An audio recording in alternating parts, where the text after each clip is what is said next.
गाड़ी बंद। फिर मैंने मिर्ज़ा साहब से कहा कि मिर्ज़ा साहब गाड़ी बंद पड़ गई है तो वजह भी कोई होगी। तुम्हें पता है गाड़ी पेट्रोल ना होने की वजह से बंद हुई।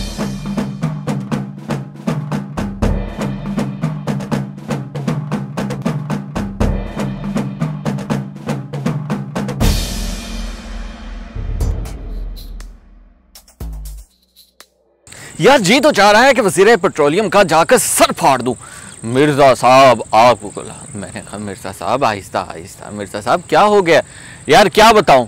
परसों रात में सड़कों पर आवारा फिरता रहा, धक्के लगाता रहा, पैदल चल चल कर फेफड़े हलक को आ गए। और मैं तुम्हें अब क्या बताऊं, तुम कहते हो कि हुआ क्या है। नहीं बताएं तो सही कि मैं ये जानना चाह रहा हूं कि क्या वाकया पेश आ गया, क्या माजरा हुआ। यार मैं गया था तुफैल साहब के यहाँ। तुफैल साहब जिद करने लगे कि वो अपने बेटी के घर जाने जाते हैं और बेटी के घर एक रात रहना चाहते हैं, तो वो भी मुझे भी साथ ले चले। मैं बैठा हुआ भी चाय पी रहा था कि अचानक तुफैल साहब की तबीयत ख़राब हो गई और अचानक से शुगर लो कर गई। फिर क्या था, तुफैल साहब के हाथ पाँव सिल की बोतल की तरह ठंडे पड़ गए और हम सब परेशान हो गए। घर में गाड़ी देखी तो गाड़ी मौजूद ना थी। फिर उसके बाद दूसरी गाड़ी का इंतज़ाम करना पड़ा। तुफैल साहब के दोस्त सदीक साहब गाड़ी लेकर पहुंचे, जो कि हमसाई हैं उनकी बेटी के। तो सदीक साहब की गाड़ी में मैं भी सवार हो गया। थोड़ी देर हुई थी, अभी चले ही थे कि आगे जाके देखा तो बुलंदशहर टाउन का गेट बंद था। फिर क्या, फिर हम चले दूसरे गेट की जानिब।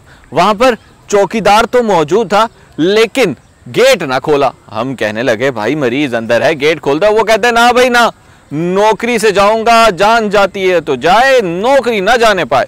फिर क्या यार, फिर एक गेट ढूंढ कर वहां से निकले। बामुश्किल निकले ही थे कि आगे जाके गाड़ी बंद हो गई। गाड़ी बंद। फिर मैंने मिर्ज़ा साहब से कहा कि मिर्ज़ा साहब गाड़ी बंद पड़ गई है तो वजह भी कोई होगी। तुम्हें पता है गाड़ी पेट्रोल ना होने की वजह से बंद हुई और आसपास करीब कोई पेट्रोल पंप नहीं था। फिर मैं था, मरीज था, सदीक साहब थे, उनकी गाड़ी थी और बस ये वीरान सड़कें थी जहां से कोई भी नहीं गुजर रहा था। खैर गाड़ी को धक्का लगाया और इतना लगाया कि 2 दिन तक तो मुझे होश ना आया। फिर अल्लाह अल्लाह करके पेट्रोल स्टेशन पर पहुंचे। पेट्रोल स्टेशन पर पहुंचे तो क्या सुनने को मिलता है कि जनाब पेट्रोल पंप तो है लेकिन पेट्रोल पंप में पेट्रोल नहीं है। मुझे चढ़ गया गुस्सा।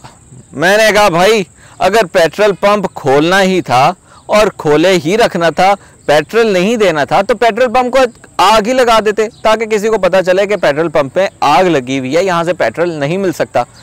तो मिर्ज़ा साहब आप मुझे फ़ोन कर देते।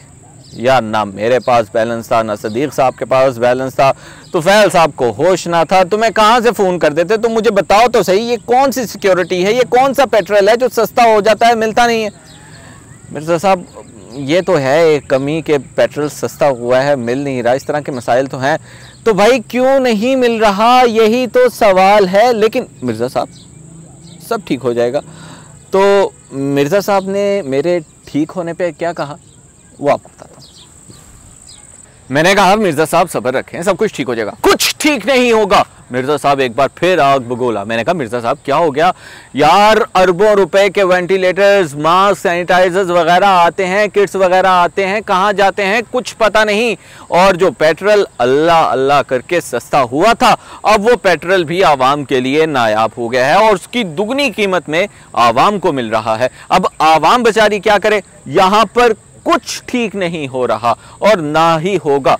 मैं भी मिर्ज़ा साहब के साथ कुछ इत्तेफाक करने लगा और मेरी और मिर्ज़ा साहब की यही राय है कि यहाँ पर कुछ ठीक नहीं होगा, सब ऐसे ही चलता रहेगा। आपकी क्या राय है कमेंट्स में बताइएगा।